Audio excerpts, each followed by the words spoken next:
শিবরাত্রি তো আমরা প্রতি বছরই পালন করি, কিন্তু আমরা কি এই বিশেষ রাতের মাহাত্ম্য আর গোপন রহস্যগুলো জানি? সমুদ্র মন্থন থেকে শুরু করে ব্রহ্মাণ্ডের শক্তির ঊর্ধ্বগমন, এই এক রাতের গুরুত্ব কেন এত বেশি? আজ আমরা জানব মহাশিবরাত্রির এমন কিছু রহস্য যা কেবল ধর্মীয় বিশ্বাস নয়, বরং বিজ্ঞানের সাথেও যুক্ত। চলুন শুরু করা যাক শিবরাত্রির অজানা মাহাত্ম্য নিয়ে আমাদের আজকের বিশেষ ভিডিও। শিবরাত্রি বা মহাশিবরাত্রি হিন্দু ধর্মের অন্যতম গুরুত্বপূর্ণ একটি উৎসব। শিব ও শক্তির মিলনের এই রাতটি কেবল উপবাস বা পুজোর মধ্যেই সীমাবদ্ধ নয়, এর পেছনে রয়েছে গভীর আধ্যাত্মিক ও মহাজাগতিক রহস্য। জ্যোতির্বিজ্ঞান এবং যোগশাস্ত্র মতে মহাশিবরাত্রির রাতে পৃথিবীর উত্তর গোলার্ধ এমন এক অবস্থানে থাকে যে মানুষের মধ্যে প্রাকৃতিক শক্তির ঊর্ধ্বগমন ঘটে। এই কারণে এই রাতে মেরুদণ্ড সোজা করে জেগে থাকাকে অত্যন্ত ফলদায়ী মনে করা হয়, যাতে এই শক্তির প্রবাহ বাধাগ্রস্ত না হয়। শিবের অগ্নিলিঙ্গ রূপে আত্মপ্রকাশ। পৌরাণিক কাহিনী অনুসারে এই রাতেই ব্রহ্মা এবং বিষ্ণুর শ্রেষ্ঠত্ব নিয়ে লড়াই থামানোর জন্য শিব একটি বিশাল অগ্নিস্তম্ভ বা জ্যোতির্লিঙ্গ রূপে আবির্ভূত হয়েছিলেন। এর আদি এবং অন্ত খুঁজে পাওয়া অসম্ভব ছিল। শিবের এই নিরাকার থেকে সাকার হওয়ার ক্ষণটিই শিবরাত্রির মূল মাহাত্ম্য। সমুদ্র মন্থন ও নীলকণ্ঠ।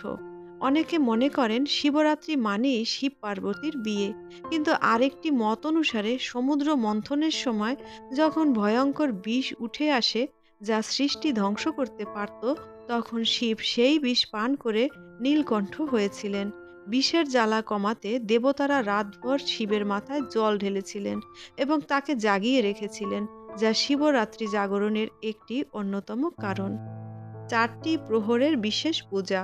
শিবরাত্রির পূজাকে চারটি প্রহরে ভাগ করা হয়, যা প্রতিটির আলাদা তাৎপর্য রয়েছে। প্রথম প্রহর, দুধ দিয়ে অভিষেক ধর্মপ্রাপ্তি ঘটায়। দ্বিতীয় প্রহর, দই দিয়ে অভিষেক অর্থপ্রাপ্তি ঘটায়। তৃতীয় প্রহর, ঘি দিয়ে অভিষেক কাম বা ইচ্ছে পূরণ। চতুর্থ প্রহর, মধু দিয়ে অভিষেক মোক্ষ বা মুক্তি লাভ। বেলপাতার রহস্য। শিবকে কেন শুধু বেলপাতাই দেয়া হয়? বিজ্ঞান ও আয়ুর্বেদ মতে বেলপাতা অত্যন্ত শীতল। শিব যেহেতু বিষ পান করেছিলেন এবং তিনি অগ্নিস্বরূপ, তাই তার তপ্ত শরীরকে শীতল করার জন্য বেলপাতা ও জল অর্পণ করা হয়। আধ্যাত্মিক দিক থেকে বেলপাতার তিনটি পাতা সত্য, রজ ও তম, এই তিন গুণের প্রতীক। অশুভ শক্তির বিনাশ। কথিত আছে এই রাতে শিব তাণ্ডব নৃত্য করেছিলেন। এই নৃত্য কেবল ধ্বংসের নয়, বরং পুরনো ও অশুভকে মুছে ফেলে নতুন সৃষ্টি শুরুর প্রতীক। যারা আধ্যাত্মিক সাধনা করেন তাদের কাছে এই রাতটি নিজের ভেতরের অন্ধকার বা অজ্ঞানতাকে দূর করার সময়। একটি ছোট্ট তথ্য: মহাশিবরাত্রি বছরে একবার এলেও প্রতি চন্দ্র মাসের কৃষ্ণপক্ষের চতুর্দশীকে বলা হয় মাসিক শিবরাত্রি। তবে ফাল্গুন মাসের এই রাতটি সবথেকে বেশি শক্তিশালী হিসেবে গণ্য করা হয়। জয় শিব শম্ভু।